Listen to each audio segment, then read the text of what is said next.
Everyone, आज जो topic हम डिस्कस करने वाले हैं उसका नाम है ऑर्गेनिक सिंथेसिस वाया इनोलिक। ठीक है, स्टार्ट करते हैं। The compound in which methylene group that is CH2 is sandwiched between two electron withdrawing group are called reactive methylene compound। अगर कोई मिथिलीन ग्रुप दो इलेक्ट्रॉन विड्रॉइंग ग्रुप के बीच में होता है, ठीक है, दो इलेक्ट्रॉन विड्रॉइंग ग्रुप के बीच में अगर हमको दिख रहा है तो हम क्या बोलेंगे, ये मिथिलीन ग्रुप कंपाउंड कैसा है, बहुत ज्यादा रिएक्टिव है। और उसमें जो हाइड्रोजन आइटम होते हैं वो ग्रुप में वो कैसे होते हैं, एक्टिव हाइड्रोजन होते हैं। सो ये जो हमें मिथिलीन ग्रुप दिख रहा है इसके हाइड्रोजन जो होंगे वो कैसे होंगे, एक्टिव हाइड्रोजन होंगे। ठीक है, अब हम देखते हैं कि एसिडिक नेचर कैसा होता है ये रिएक्टिव मिथिलीन कंपाउंड का। Reactive methylene compound is acidic in nature. ठीक है, ये जो हमको CH2 दिख रहा है ये कैसा होता है, एसिडिक इन नेचर होता है। Acidic properties of reactive methylene compound can be explain on the basis of resonance. तो हम रेजोनेंस से उसे एक्सप्लेन करते हैं। When such a compound loss proton, जब इसका एक प्रोटॉन चला जाएगा।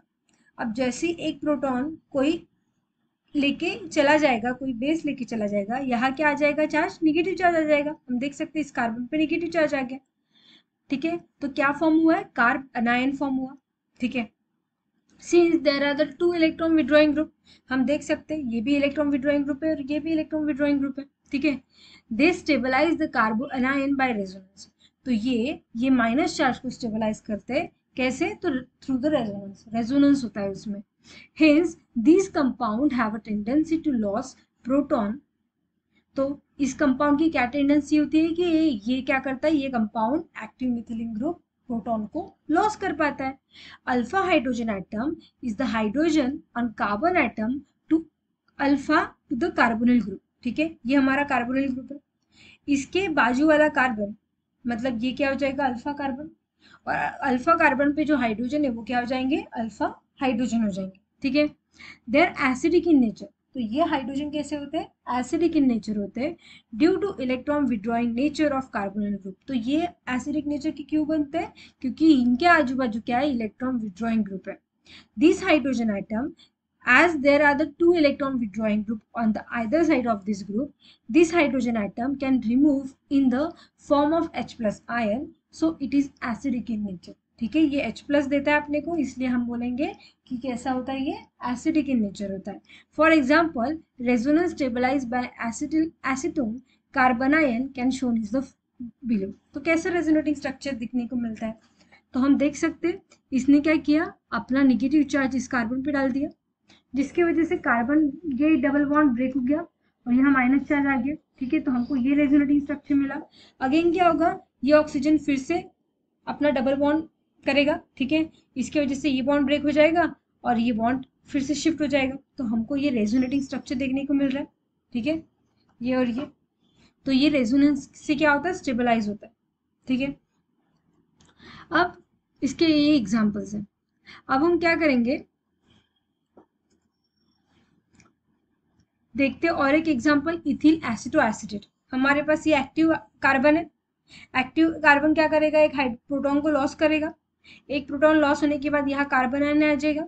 अब जैसे कार्बन आयन आएगा क्या करेगा, कार्बन आयन इस कार्बन पे डबल बॉन्ड तैयार करेगा, जिसकी वजह से ऑक्सीजन और कार्बन का बॉन्ड ब्रेक हो जाएगा, यहाँ माइनस चार्ज आ गया बराबर। उसके बाद में क्या होगा, रेजोनेटिंग स्ट्रक्चर करता है, मतलब माइनस चार्ज फिर से कार्बन पे डालेगा, ये बॉन्ड ब्रेक होकर यहाँ शिफ्ट हो जाएगा, जैसे यहाँ बॉन्ड आ जाएगा ये बॉन्ड ब्रेक हो जाएगा। तो हमको क्या मिलता है, इस टाइप का रेजोनेटिंग स्ट्रक्चर देखने को मिलता है। तो टोटली ये क्या, किसका हम रेजोनेटिंग स्ट्रक्चर देख रहे हैं, तो हम देख रहे हैं मैलोनिक एस्टर का स्ट्रक्चर। ठीक है, इथिल एसिटेट का स्ट्रक्चर देख रहे हैं, दैट इज एसिटोएसिटिक एस्टर का देख रहे हैं। ठीक है, तो ये था हमारा एसिडिक नेचर। ठीक है, एसिडिक नेचर को they are stabilise by resonating structure. ठीक है, और ये एक्टिव हाइड्रोजन्स होते हैं क्योंकि दोनों साइड क्या है, इसके इलेक्ट्रॉन विड्रॉइंग ग्रुप है।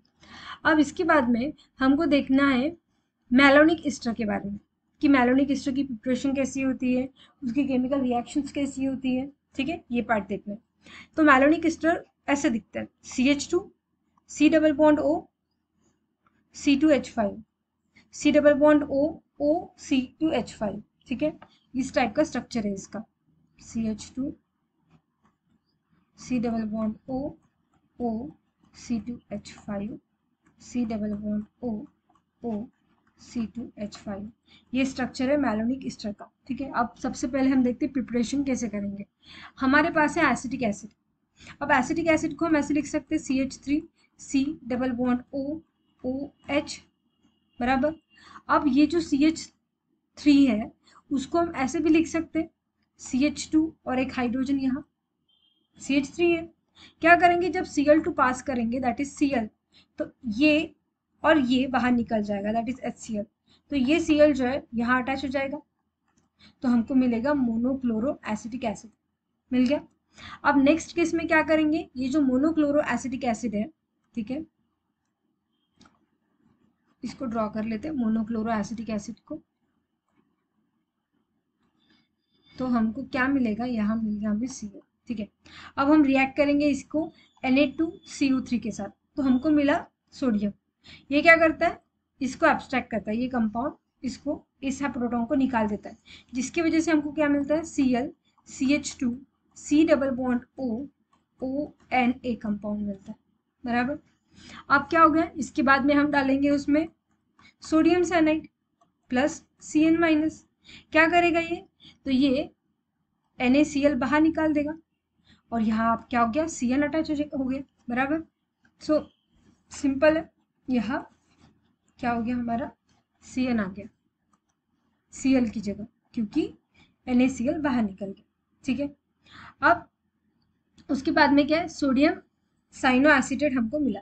ठीक है, अब ये जो कंपाउंड अपने को मिला है इसमें क्या होगा, इसमें हम वाटर डालेंगे HCl डालेंगे। ठीक है, मतलब हम क्या करेंगे, इसका एसिड हाइड्रोलिसिस करेंगे।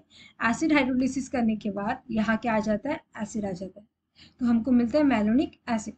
इसके बाद में इसको अल्कोहल डाल देंगे। अल्कोहल डालने के बाद क्या होता है, ये जो है, ठीक है, ये कंपाउंड और ये वाटर मॉलिक्यूल रिमूव हो जाता है। वाटर मॉलिक्यूल यहाँ भी रिमूव हो गया, यहाँ भी रिमूव हो गया, और हमको C2H5 मिल गया। ठीक है, तो यहाँ हमें क्या मिला, डाईइथिल मैलोनेट, जिसका नाम क्या होता है, जिसको हम बोलते हैं हमारा, ये देखो मैलोनिक एस्टर बोलते हैं। ठीक है, तो हम ये होती है प्रिपरेशन। प्रिपरेशन 3 स्टेप में, एसिटिक एसिड Cl2 के साथ रिएक्ट करेगा, मोनोक्लोरो एसिटिक एसिड मिलेगा, फिर Na2CO3, तो हमें मिलेगा sodium cyano acetate. Sodium cyano acetate का एसिड हाइड्रोलिसिस करेंगे तो हमको मैलोनिक एसिड मिलेगा। मैलोनिक एसिड में हम क्या करेंगे, उसका एस्टरिफिकेशन करते हैं तो हमको मिलता है मैलोनिक एस्टर। ठीक है, सिंपल है। तो ये था हमारा प्रिपरेशन। अब हम देखते हैं कि मैलोनिक जो हमारा एस्टर है इसकी किस किस के साथ रिएक्शन होती है। सो पहली है कि हम इससे डाइसोडियो डाइइथिल मैलोनेट बना सकते हैं। अब हमारे पास ये क्या है, मैलोनिक एस्टर है। क्या करेंगे, C2H5ONA डालेंगे। ठीक है, तो हमको पता है ये क्या है, हमारा एक्टिव हाइड्रोजन है बराबर। हमने ऑलरेडी पढ़ा है कि ये क्या करता है, एक्टिव कार्बन है और उसके एक्टिव हाइड्रोजन है, और इनकी टेंडेंसी क्या होती है, प्रोटॉन डोनेट करना।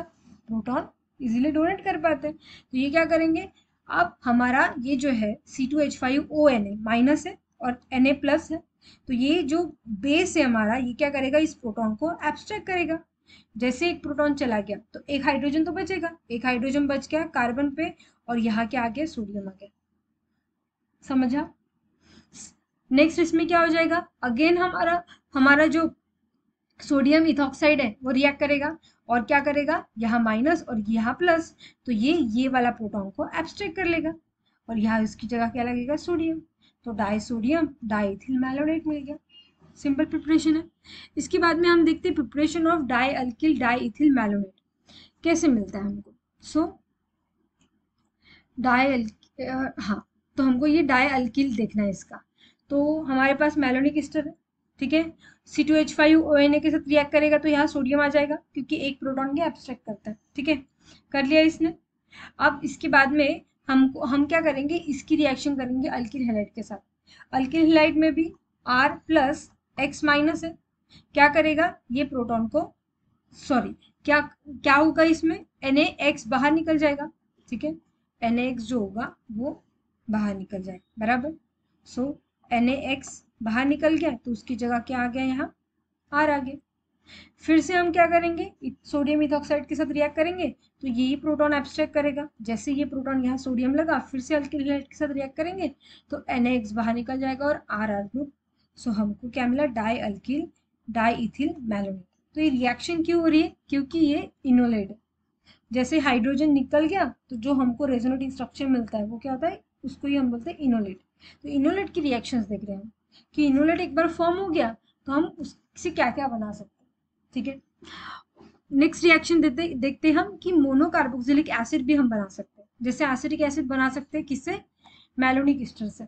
हमारे पास मैलोनिक ईस्टर है, एक्वस KOH के साथ रिएक्ट करेंगे, क्या हो जाएगा, एक्वस KOH के साथ जैसे ही हम रिएक्ट करेंगे तो हमको ये इथिल अल्कोहल बाहर निकल जाएगा। ठीक है, C2H5OH ये वाला और KOH और ले लेंगे एक, तो इसमें भी क्या हो जाएगा, C2H5OH बाहर निकल जाएगा तो K यहाँ आ जाएगा बराबर। तो K आ गया बराबर। इसके बाद में क्या करेंगे, रिएक्ट करेंगे HCl के साथ। तो HCl के साथ जैसे रिएक्ट करेंगे KCl बाहर निकल जाएगा और यहाँ क्या आ जाएगा, हाइड्रोजन, हाइड्रोजन आ गया।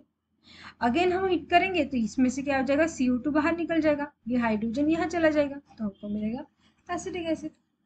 नेक्स्ट अपन देखते हैं straight chain of monocarboxylic acid हम मैलोनिक ईस्टर से कैसे बनाते हैं। तो ये तो हमको पता है कि जब हम सोडियम इथॉक्साइड लेते हैं तो एक प्रोटॉन एब्स्ट्रैक्ट हो जाता है और सोडियम अटैच हो जाता है।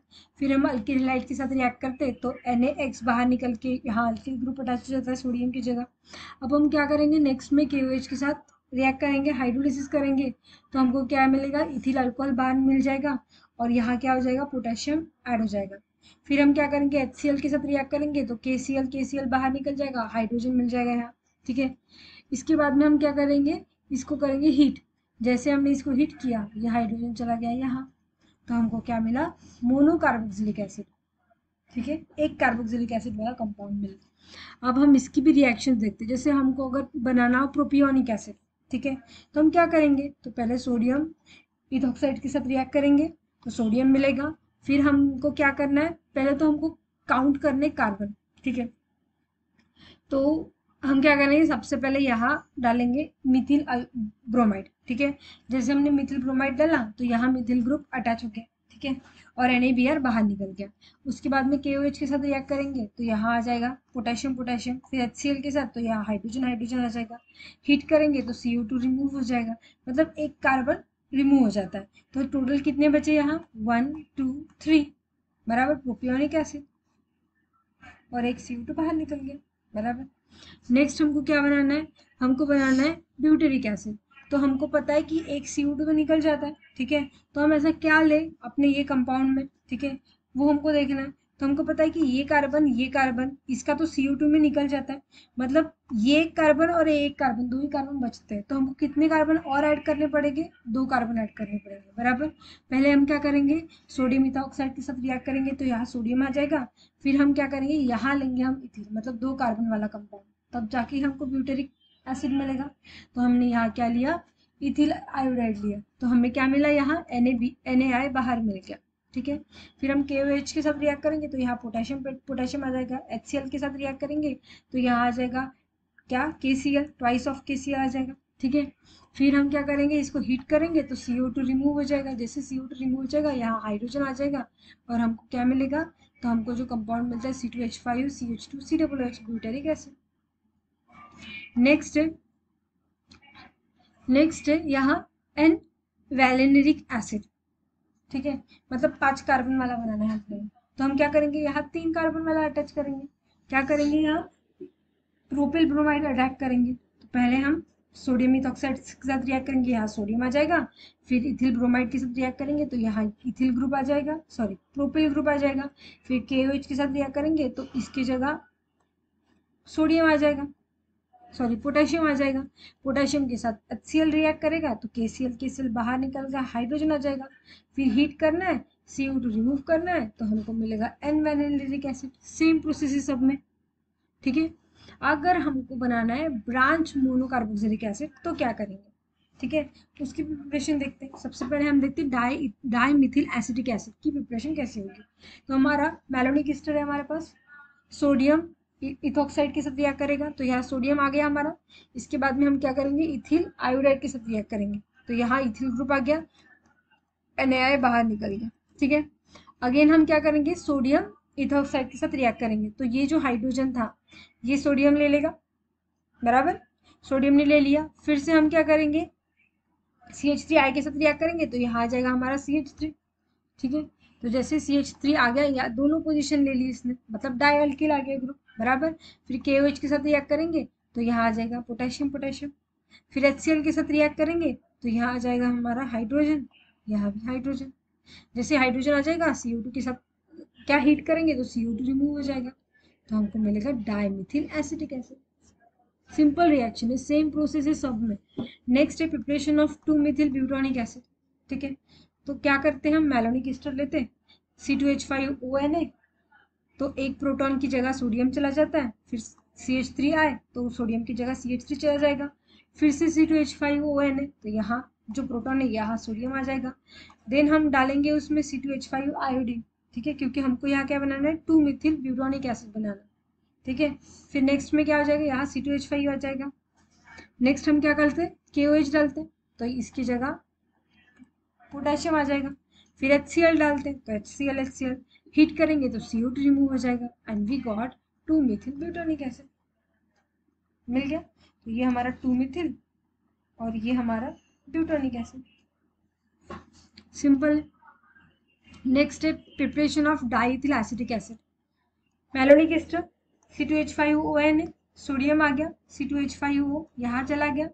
सेम हमने वही प्रोसेस रिपीट की, तो यहाँ सोडियम आ गया, हमने फिर क्या किया, डाइथिल ग्रुप लगा लिया, तो यहाँ इथिल इथिल ग्रुप अटैच हो गया। KOH डालेंगे तो पोटेशियम पोटेशियम, HCl डालेंगे तो यहाँ हाइड्रोजन, हीट करेंगे तो CO2 रिमूव हो जाएगा, and we got a diethyl acetic acid. अब ये वाला इंपॉर्टेंट है, preparation of succinic acid, paper में आ सकता है। ठीक है, तो इसकी प्रिपरेशन देखते हैं आराम से कैसे बनती है। तो मैलोनिक एस्टर लेते हैं हम, C2H5ONA के साथ रिएक्ट करते हैं।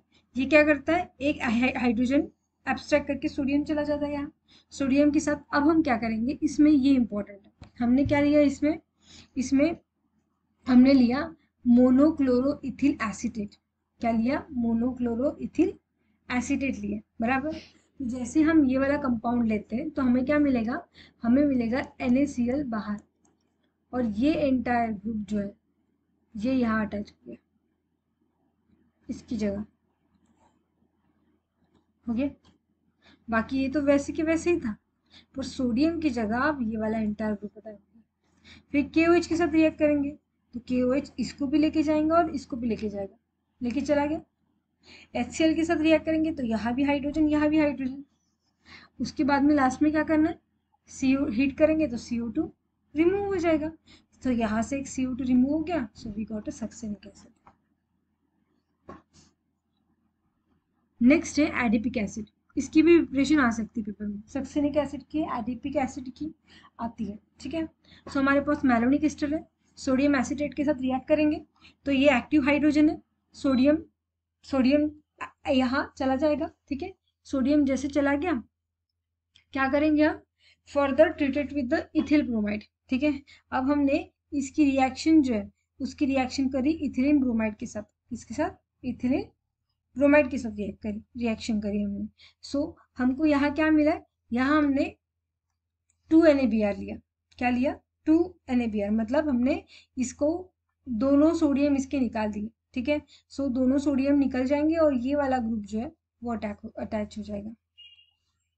फिर KOH के साथ रिएक्ट करेंगे तो यहाँ K लग जाएगा, जैसे लग गया। HCl के साथ रिएक्ट करेंगे, हाइड्रोजन हाइड्रोजन, CO2 रिमूव करेंगे, यहाँ से भी एक CO2, यहाँ से भी CO2, so we got adipic acid. ठीक है, नेक्स्ट है प्रिपरेशन ऑफ क्रोटोनिक एसिड, ये भी इंपॉर्टेंट है क्रोटोनिक एसिड के बारे में। सो हमारे पास क्या है, एसिटाल्डिहाइड है, इसकी रिएक्शन करेंगे मैलोनिक एस्टर के साथ in the presence of base pyridine. ठीक है, सो पिरिडिन के बाद, पिरिडिन जैसे हम इसके साथ रिएक्ट करते हैं तो क्या होता है, देख सकते हैं वाटर मॉलिक्यूल रिमूव हो गया, वाटर मॉलिक्यूल रिमूव हो गया, तो ये डबल बॉन्ड वैसे के वैसे, बस वाटर को क्या करना है, रिमूव करना है। KOH के साथ रिएक्ट करते तो यहाँ क्या आ जाता है, पोटेशियम आ जाता है। फिर हम क्या करेंगे, एज यूजुअल HCl डालेंगे तो इसकी जगह हाइड्रोजन आ जाएगा। हीट करेंगे तो CO2 क्या हो जाता है, रिमूव हो जाता है, and we got crotonic acid. बराबर। नेक्स्ट है synthesis of beta keto acid. Malonic ester लिया हमने, इसकी रिएक्शन सोडियम इथॉक्साइड के साथ की, तो यहाँ सोडियम लग गया, ठीक है। अब सेम जो है उसके साथ हम एसिड क्लोराइड डालेंगे, ये हमारा एसिड क्लोराइड है। क्या करेगा एसिड क्लोराइड, NaCl को बाहर निकाल देगा, ठीक है। NaCl को बाहर निकाल देगा तो CH3 C डबल बॉन्ड हो, ये अटैक हो गया। KOH के साथ रिएक्ट करेंगे तो यहाँ पोटेशियम चला जाएगा। फिर क्या करते हैं, HCl के साथ रिएक्ट करते हैं, बराबर। फिर हाइड्रोजन हाइड्रोजन आ गया। फिर क्या करते हैं, हम हीट करते हैं तो CO2 रिमूव हो गया और हमको मिला एसिटो एसिड। लास्ट है हमारा प्रिपरेशन हेट्रोसाइक्लिक कंपाउंड के बारे में। सो हेट्रोसाइक्लिक कंपाउंड कैसे बनाते हैं, तो मैलोनिक एस्टर लेते हैं, इसकी रिएक्शन करते हैं यूरिया के साथ। जैसे हम यूरिया के साथ इसकी रिएक्शन करेंगे तो इसमें क्या होगा, तो हमको जो इसमें कंपाउंड मिलता है, ठीक है, जैसे हम यूरिया के साथ इसकी रिएक्शन करेंगे, ये जो कंपाउंड है और ये कंपाउंड है, ये हाइड्रोजन के साथ क्या होते हैं, निकल जाते हैं, ठीक है, हाइड्रोजन के साथ निकल जाएंगे। तो हमको ये C डबल बॉन्ड हो, ये NH ग्रुप और ये वाला जो है C डबल बॉन्ड हो, ये डायरेक्ट यहाँ अटैच हो जाएगा। तो इसने क्या बना लिया, एक रिंग बना ली, ये ट्वाइस ऑफ इथिल अल्कोहल बाहर निकल गया, तो इसको हम बोलते हैं मैलोनिल यूरिया। तो ये हमारा मैलोनिक एस्टर से एक हेट्रोसाइक्लिक कंपाउंड भी बनता है। तो ये थी पूरी प्रिपरेशन रिएक्शन मैलोनिक एस्टर की।